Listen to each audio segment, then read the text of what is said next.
Esta mão assaltou. Uma boa tarde a todos. Então é sempre uma alegria a gente poder compartilhar esse momento com todos. E eu estava preocupado de falar desse tema Natal. Tem tanta coisa para a gente repensar sobre esse assunto, tanta coisa para a gente se questionar. Dizer, caramba, eu vou falar umas coisas lá, o pessoal vai ficar bravo comigo. Mas aí depois dessa leitura do irmão X, nem precisava fazer palestra. Se a gente ficasse uns 20 minutos, meia hora pensando nesse texto, fantástico.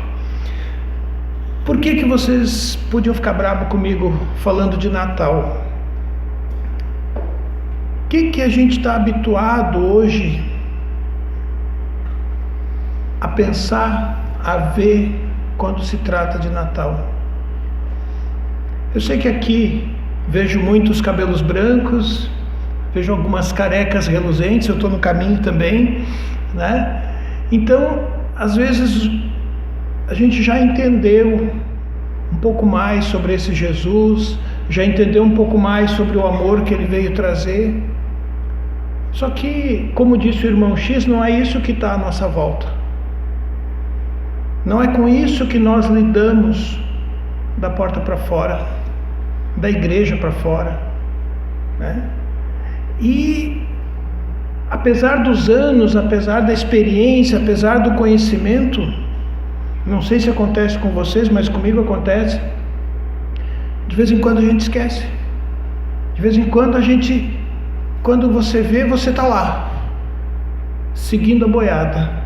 Quando você vê, você está lá, sendo levado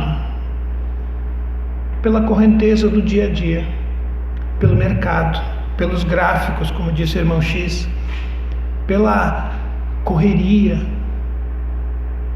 pelo capitalismo, pelo materialismo.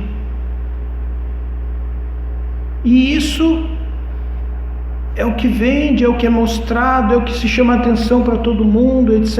E aí quando você vê, cadê Jesus? Lá no Natal, lá no dia 25. Por que Natal com Jesus? E não Jesus com Natal? Por que não Jesus todos os dias? Por que não viver, sentir Jesus o tempo todo? Por que é que nós ainda precisamos de uma data para lembrar que Ele existe? Pois que venha essa data, pois que comecemos a nos lembrar com mais frequência, comecemos a agir, né, a atuar nesse sentido, para que a gente não fique preso a isso, para que a gente não se prenda a uma data, e até essa data que foi criada para lembrar que Ele existe, nós já estamos transformando ela em uma data meramente comercial. Em muitos casos já não tem mais nem a imagem dele, nem no Pinheirinho ele não está mais. Antigamente o pessoal lembra aí, era o presépio, era aquela coisa toda, e foi, com o tempo as coisas vão mudando, em alguns lugares ainda tem, em algumas famílias, em algumas instituições você ainda vê isso, mas é muito mais aquela coisa assim, tradição, do que sentir.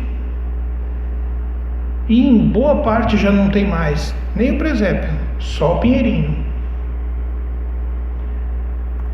Nada contra o bom velhinho, nada contra os presentes, né? Que foi também uma representação daquela atitude lá dos Reis Magos. Mas ora, tudo aquilo se passou e nós guardamos como mais importante os presentes dos Reis Magos e não o presente de amor que Jesus trouxe para nós na sua mensagem, no seu exemplo, na sua experiência, no seu amor. Então, o que é que nós fazemos nesse tempo? Vem o Natal, o que vem à cabeça das crianças? Presente. Listas intermináveis de presente. E agora as nossas crianças mais modernas, listas cada vez mais caras também. E aí? E os adultos não pedem nada? Pede sim. Essa hora é a hora que nós fazemos aquela introspecção, começamos uma reflexão, seja pelo Natal, pelo Ano Novo, por aquele espírito de recomeçar, de se fortalecer, e a gente pede também. Só que a gente pede saúde, a gente pede paz, a gente pede uma casa nova, um carro novo, às vezes, né? E, curiosamente, às vezes a gente se surpreende, se revolta até quando não ganha. Só que daí a gente não culpa o Papai Noel, porque a gente, né, já contou essa historinha lá atrás. Aí a gente culpa Deus, porque não ganhou, porque Deus me esqueceu. Mas será que foi Ele que me esqueceu? Ou será que eu tenho me esquecido dele e dos ensinamentos que Jesus trouxe para nós? Então, esse tempo de renovação, nós podemos aproveitá-lo muito melhor, em nosso benefício, em benefício daqueles que convivem conosco, começando a renovar de dentro para fora. Vamos renovar os sentimentos, vamos renovar as atitudes, vamos renovar os pensamentos. E o mais interessante é que Jesus nos deu o modelo. Ele nos disse o que fazer. Porque eu sou pai também, e às vezes a gente assim, não, vamos educar filho, não vem com um manualzinho lá de como é que faz, né? Até porque hoje em dia a gente não lê manual também, mesmo que viesse a gente não ia ler, né? E Jesus deu o manual. Ele disse o que fazer, ele disse como agir, ele disse como sentir. Só que dá trabalho. E aí a gente acaba indo pelo caminho mais fácil. Jesus nos ensinou, Ele deu a sua mensagem, Ele mostrou, Ele explicou, Ele exemplificou. E a gente ainda passa um certo trabalho. Quando Ele disse que nenhuma ovelha fica desgarrada, que nenhuma ovelha se perde do rebanho, só isso dá para a gente conversar até amanhã de manhã, tomar uma aguinha e continuar. Por quê? Porque se nenhuma ovelha se perde, significa o seguinte: todos nós vamos atingir os resultados. Ah, mas fulano não. Fulano não presta. Fulano é filho de Deus. Ele também vai atingir os resultados no tempo dele. E às vezes a gente faz o julgamento pela nossa medida. Às vezes eu digo que ele não presta porque ele fez alguma coisa que me contrariou. E às vezes ele está certo. O errado sou eu. Mas como ele me contrariou, eu acredito que ele está errado. Ah, mas então eu não presto? Não, eu presto também, claro, lógico. Porque eu estou tentando fazer o quê? O melhor. Quem erra de propósito? Quem faz errado de propósito porque quer? Não, eu vou fazer errado isso aqui de propósito. Nós temos grupos de trabalhadores espíritas que frequentam as unidades prisionais E conversando às vezes com alguns reeducandos lá, o que é que faz de propósito? Se você conversar com cada um deles, eles têm na sua história de vida, no seu pensamento, no seu coração, um motivo. E eles acham uma forma de entender que eles estão corretos. Seja porque eles estão fazendo o melhor para sobreviver, o melhor para a família deles, o melhor dentro da sua visão. Eles não conseguiram fazer de outro jeito, eles vão fazer aquilo, porque na visão deles aquilo é o melhor que eles podem fazer. Mas eles vão chegar lá. Nenhuma ovelha vai se perder. E Jesus veio ensinar isso. Bom, por que a gente pode ficar falando disso até amanhã de manhã? Porque, primeiro, olhando para isso, eu não vou mais julgar o meu irmão dessa forma. Porque ele é um filho de Deus. Porque ele é meu irmão. Porque ele vai chegar lá. Assim como eu. Quais são os meus problemas? Será que eu realmente sou melhor do que ele? Ah, mas ele comete crimes. E os erros que eu cometo, que a lei humana não pega, será que são menos graves? Porque tem coisas que a lei humana não pega, mas que podem prejudicar a mim e aos meus irmãos, talvez mais gravemente do que o que a lei pega. E às vezes a gente nem para pensar nisso. Mas nenhuma ovelha vai se perder do rebanho. Que mais que isso nos conta? Que se eu tiver, me perdoem a expressão na linguagem da nossa molecada, se eu tiver ferrado, ainda assim eu tenho solução, eu tenho salvação. Quantos casos nós atendemos no trabalho mediúnico? E eu participo do trabalho mediúnico há quase 20 anos, apesar dessa cara de novinho, brincadeira. Quantos casos a gente atende no trabalho mediúnico que os espíritos se acreditam irremediavelmente perdidos? Não, para mim não tem jeito, tu não sabe o que eu fiz. Não, eu não tenho salvação não. Capaz que Deus vai se preocupar comigo.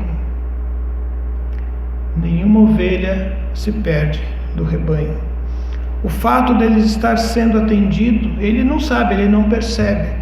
Mas o fato dele estar sendo atendido numa unidade de socorro espiritual já mostra que ele não se perdeu, que ele está sendo amparado, tutelado e apenas está sendo respeitado o livre-arbítrio dele, até que ele desista do sofrimento, até que ele desista de lutar contra o amor que tem no coração dele.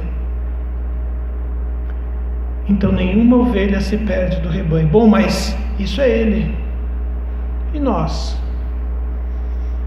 Nós não temos esse momento em que a gente acredita que cansei, não dá mais, isso não é para mim, cansei dessa vida, cansei da família, cansei do trabalho, cansei da política, cansei do país, cansei. E aí às vezes vem depressão, vem suicídio, vem fugas das mais variadas, sejam elas lícitas ou ilícitas, drogas, jogo, bebida, sumiços, porque eu não acredito que tem uma solução. E vejam só, não estamos nem falando de doutrina espírita, estamos falando só de Jesus, quando ele diz: nenhuma ovelha se perde do rebanho de meu Pai. Nem chegamos em doutrina espírita, nem dissemos que olha, ninguém morre, A morte não existe, somos espíritos eternos, filhos de Deus, herdeiros do universo. Nem chegamos nesse ponto. Apenas explicando o que Jesus falou: nenhuma ovelha se perde do rebanho de meu Pai. Então olha o tamanho disso. Então eu não vou mais julgar o meu irmão, porque ele é um filho de Deus, porque ele pode estar passando por problemas e vai se melhorar. Pode ser que o errado seja eu, que não estou enxergando direito as coisas, mas eu também vou melhorar. Eu não preciso desistir porque eu não estou sozinho. Quem já leu ou já ouviu Pegadas na Areia, né? Quando eu pensei que estava sozinho caminhando, que Jesus me abandonou, porque só tinha um par de pegadas na areia, era Ele que me carregava no colo, não era eu que estava sozinho, né? Então, quanto dá para a gente entender da grandiosidade do que Jesus nos trouxe, e nós acabamos deixando isso para depois, talvez porque seja mais difícil de implementar, de nós nos burilarmos, de nós fazermos essa mexida lá dentro. É muito mais fácil fazer o exterior, comprar presente, dar sorriso, fazer festinha, legal, bacana, não sou contra nada disso, nas devidas proporções. Que isso não tome a prioridade, o protagonismo de Jesus, que deveria estar no nosso pensamento todos os dias.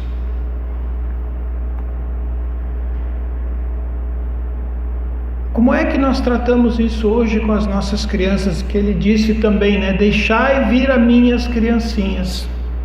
As criancinhas que na fala dele representavam a inocência, a ingenuidade, a pureza, a simplicidade. Conhecendo um pouco de doutrina espírita, a gente entende que aquela criancinha não é esse anjinho todo. É um espírito maduro, que já teve passado, que já teve erros, que já teve problemas, que já superou, que já levantou, que já caiu de novo. Somos nós. Mas em tenra idade, enquanto ela ainda não está de posse de todo esse seu histórico, ela demonstra essa ingenuidade, essa pureza. Só que isso está acabando cada vez mais cedo, né? Se nós olharmos hoje, as nossas criancinhas com 4, com 5 anos, às vezes já estão deixando de lado isso daí. E muito por responsabilidade nossa. Nós, adultos, que ensinamos para eles o caminho, ou que nos omitimos em ensinar o caminho. Quando a gente não trata do assunto, é um engano a gente pensar que não está tomando uma decisão. Eu escuto hoje em dia, por conta dessas questões políticas e tal, mas já há muito tempo eu acompanho esse tipo de coisa. Não, religião, deixa ele crescer, depois ele escolhe o que ele quer. Por que Jesus disse: deixai vir a mim as criancinhas? Se é para ele aprender religiosidade depois que for adulto, se quiser, quando quiser, do jeito que quiser. Quando nós fazemos isso, nós estamos nos omitindo. E nos omitindo, nós estamos tomando uma decisão. Felizes da vida, achando que não estamos decidindo, não estamos nos metendo na escolha dele. Não, eu não vou decidir, isso aí ele decide. Quando você age assim, você está tomando uma decisão. A decisão da omissão. E não é isso que Jesus espera de nós. Eu não quero apanhar na saída, né? Mas olha só, quanto esforço nós já fizemos para contar a historinha do Papai Noel para as nossas crianças? Se nós tivéssemos tido o mesmo empenho, o mesmo esforço, a mesma dedicação para contar a história de Jesus, será que a nossa sociedade seria diferente?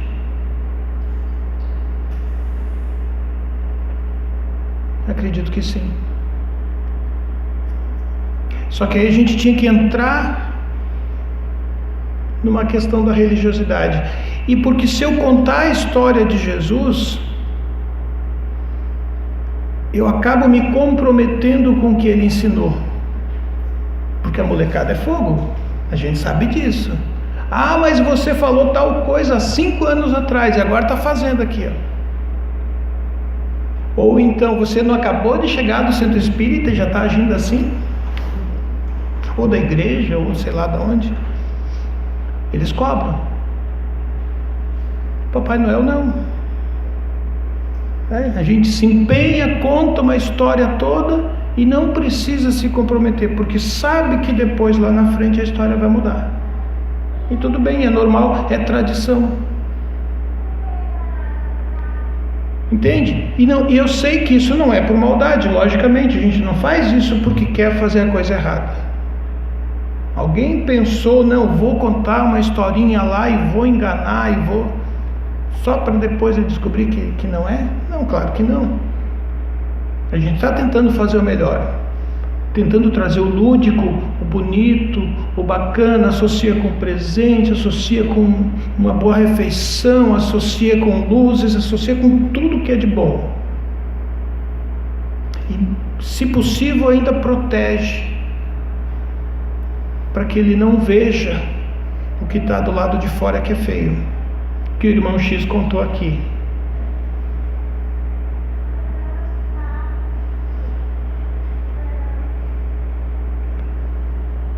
Por que a gente vai lembrar?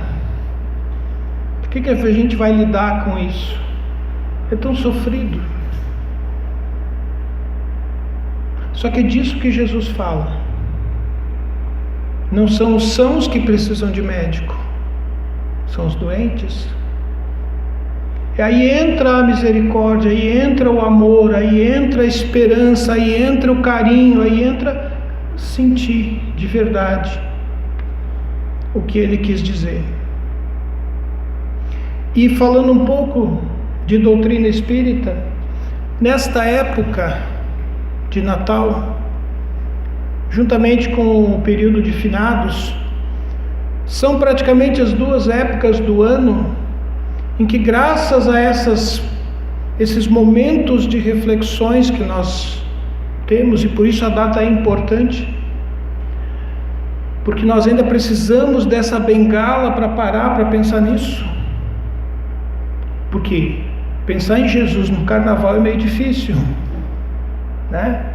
Pensar no período de férias, praia, a nossa ilha fica de uma maneira de pessoas e energias diferentes, mas o Natal ainda permite isso, que a gente faça essas reflexões, que a gente faça essa introspecção.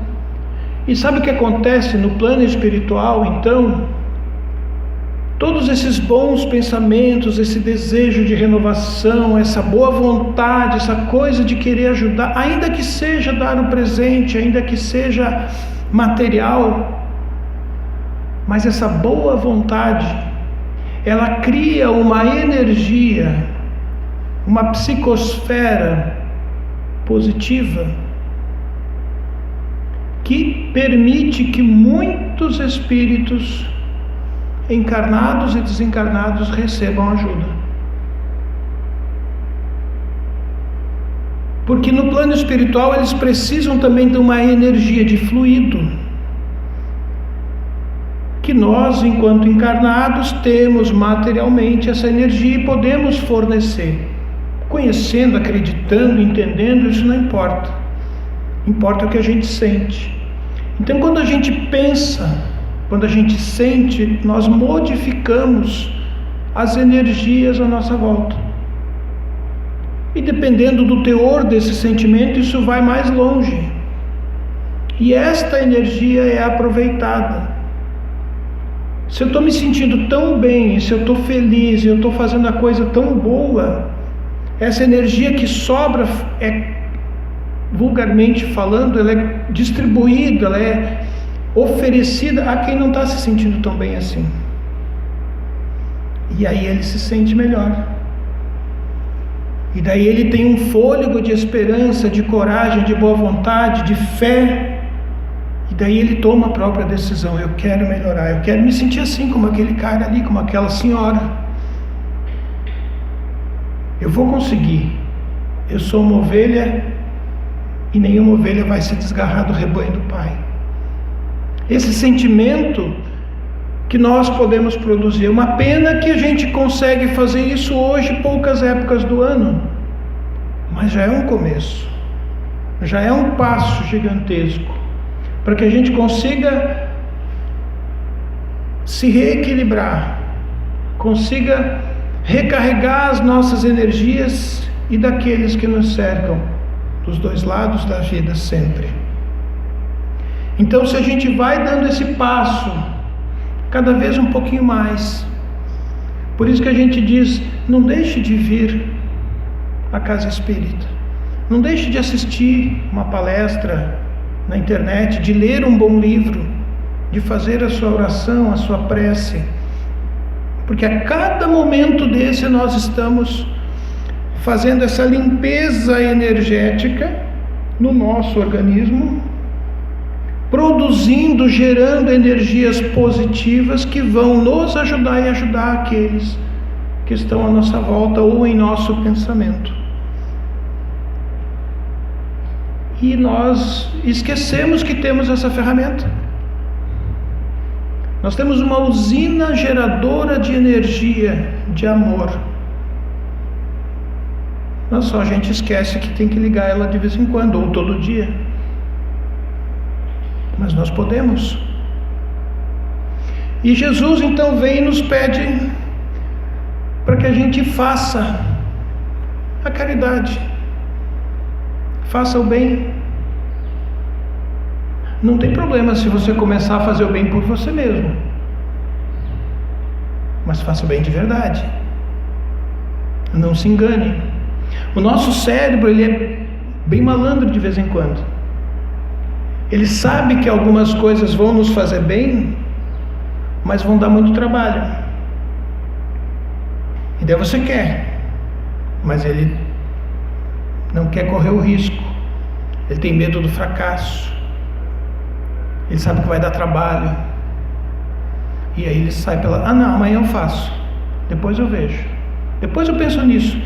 Mas existe reencarnação? Quando chegar lá eu te conto. Saída pela tangente, estratégica. Eu não vou me preocupar com isso agora. Por quê? Porque se eu fizer isso, eu vou ter que tomar uma atitude. Eu não posso ficar de mal com essa ou com aquela pessoa, sabendo que daqui a pouco, depois da porta do túmulo, eu posso encontrar essa criatura. Então eu vou ter que tomar uma atitude. Não adianta eu brigar agora. Nunca mais olho para tua cara, não falo contigo. O que adianta? Vingança, raiva, mágoa, rancor. Então a gente está na hora de tomar uma atitude. Isso para aqueles que ainda não estão fazendo. Eu sei que vocês devem estar fazendo já, com certeza, né? Mas eu esqueço de vez em quando. Então é bom a gente pensar nisso. E com isso a gente acaba se melhorando. E tão instintivamente quanto hoje a gente comete os erros. Nós cometemos um monte de erros hoje de forma instintiva. Porque é hábito, porque sempre foi assim, porque é comum, e a gente não se dá conta. Quer ver um exemplo? Coisa bem boba, já que falamos de criança e tal, coisa bem boba. Como nós ficamos surpresos quando descobrimos que mudaram a música Tirei o Pau no Gato? Não foi uma surpresa? Não era uma música linda, a gente cantava maravilhosamente para as crianças, não era uma beleza? E de repente você descobre, cara, você está maltratando o gato. Eu nunca tinha pensado nisso. E quando mudaram a música, o que é isso? E a gente não fazia por mal. E era legal, era divertido. E as crianças também, eu acho que não pensava, pelo menos eu quando era criança não pensava em ir lá tacar o pau no gato para machucar ele por causa da música. Mas os tempos evoluem, nem vai que fica dando ideia. Então, muda a música.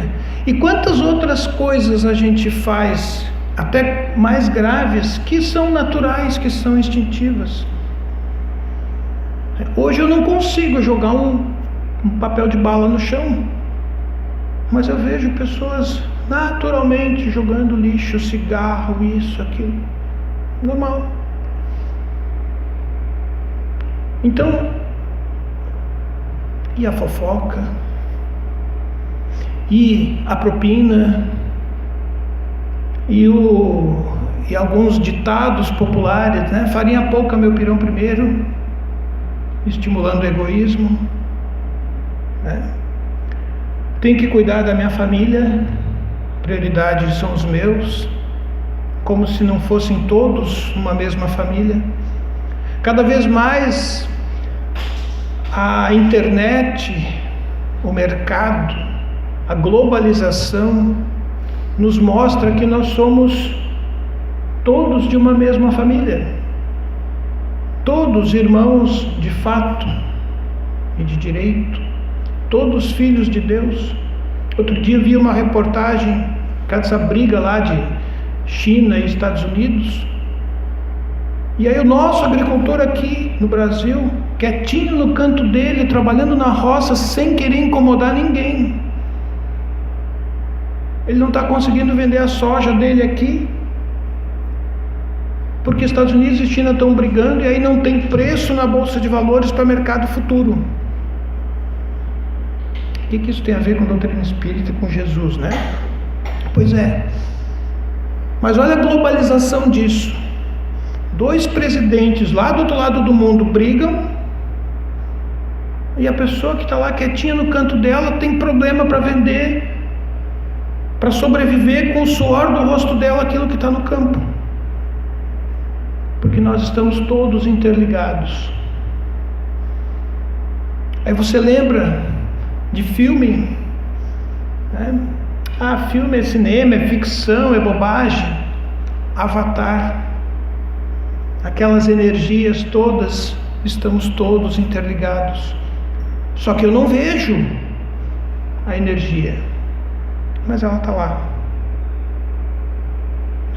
Ditados de orientais, né? A borboleta bate asa no Japão, você sente o vento aqui no Brasil. Brincadeira? Mas não. Tudo que você interfere. E qual é a maravilha disso? Nós interferimos o tempo todo. O problema é que a gente faz isso hoje de forma inconsciente, de forma instintiva. Se a gente parar para pensar, opa, agora eu vou mexer nessa energia, vou produzir um bom pensamento, um bom sentimento, eu vou fazer o bem, eu quero. Nossa, nós operaríamos maravilhas, não ficaríamos doentes, não teríamos brigas. É isso que Jesus quis trazer. Não teríamos esse tipo de coisa. Não precisaria. Isso é fruto do nosso egoísmo, da nossa vaidade, do nosso orgulho. E Jesus então veio trazer outra mensagem. Lá no Evangelho, capítulo 17, quando ele fala do homem de bem, né? Aqui não está o texto inteiro, eu só resumi um pouquinho. Quando ele fala do amor, né? O amor é paciente, é benigno, o amor não é invejoso, não trata com leviandade, não se ensoberbece, não se porta com indecência, não busca os seus interesses em primeiro lugar, não se irrita, não suspeita mal, não folga com a injustiça, mas folga com a verdade. Tudo tolera, tudo crê, tudo suporta. Em suma, o amor nunca falha. Puxa, mas o que é o amor? Essa é uma outra palestra que eu tenho que assistir primeiro para aprender. Mas a gente vai caminhando. Vamos começar pelo básico, pelos bons pensamentos, pelos bons sentimentos, abrindo mão de alguma coisa em benefício do próximo. Ah, mas ele vai levar vantagem.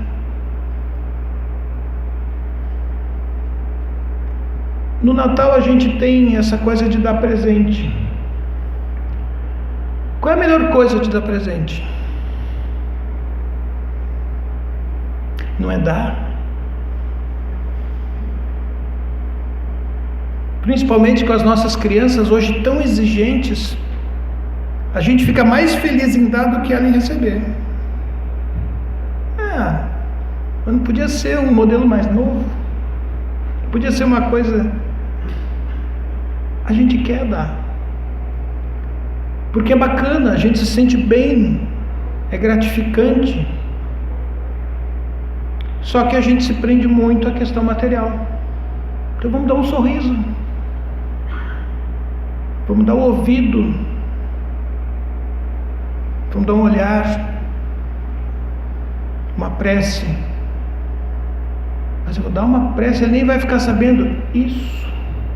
É tu que vai ficar feliz, é tu que está dando. Ele não precisa nem saber. Se ele vai receber a energia da prece, é problema dele. Nós entramos aqui no centro espírita. Se vocês vão receber, se nós vamos receber as energias que a gente veio buscar, depende da gente. Se você não entrou com o guarda-chuva aberto, isso é bobagem, não sei o que. É de cada um, não tem problema, é respeitado. Agora o resultado vem em função da nossa postura. O que eu quero? Às vezes a gente se auto-sabota. Por quê? A doutrina nos explica. Eu não vou entrar aqui, aprofundar, porque senão a gente vai até meia-noite e não acaba. Mas a doutrina nos explica. Nós sabemos o que nós fizemos no verão passado, na década passada, na vida passada e nas outras. Então o meu espírito sabe aonde eu escorreguei, aonde eu errei, aonde eu pisei na bola. E como tudo que a gente passa serve de aprendizado, quando uma situação como aquela se apresenta na minha frente de novo, opa, conscientemente eu não lembro porquê, mas instintivamente aquilo me barra. Você vai escorregar de novo. Então, por exemplo, eu não quero ser rico. Por mais que eu jogue na loteria toda semana, trabalhe feito um cavalo, mas eu não quero ser rico. Por quê? Porque eu fui rico e fiz besteira. Então eu vou me auto-sabotar. Eu não quero ser feliz no amor. Por quê? Porque eu magoei um monte de gente, eu fiz um monte de coisa e eu jurei que eu nunca mais ia fazer isso. Então a melhor maneira de eu não repetir isso é eu não me aproximar de ninguém. Não deixar que ninguém se aproxime. Mas aí depois eu esqueço disso. E daí eu fico reclamando. Mas inconscientemente eu estou me auto-sabotando. E aí a gente volta lá para a ovelha. Nenhuma ovelha vai se perder do rebanho. Então eu posso e devo me perdoar. Todos nós erramos no passado. E não foi pouco. Mas nós já estamos melhores. E ninguém vai se perder. Então eu posso seguir em frente. Eu devo seguir em frente. Eu devo dar mais um passo. Jesus está do meu lado, está do lado de cada um de nós. Ele mostrou o caminho e disse, com todas as letras, eu sou o caminho, a verdade e a vida. E trouxe aqui, explicou, aqui essa parte do homem de bem que está lá na carta de Paulo aos Coríntios, tem essa mensagem que fala um pouco desse amor. E lá ainda ele diz assim, o homem de bem, esta não é a relação completa de todas as qualidades que distinguem o homem de bem, mas quem quer que se esforce, olha só, não é quem consegue atingir aquelas qualidades, é quem se esforce por atingir essas qualidades ou para possuí-las, estará a caminho que conduz as demais. Então, o simples fato de nós nos esforçarmos para buscar, nós já estamos melhorando. Mas eu vou conseguir? Talvez a gente não consiga nessa vida o objetivo que a gente quer, mas certamente nós vamos ficar mais perto dele. Então, nós não podemos desistir.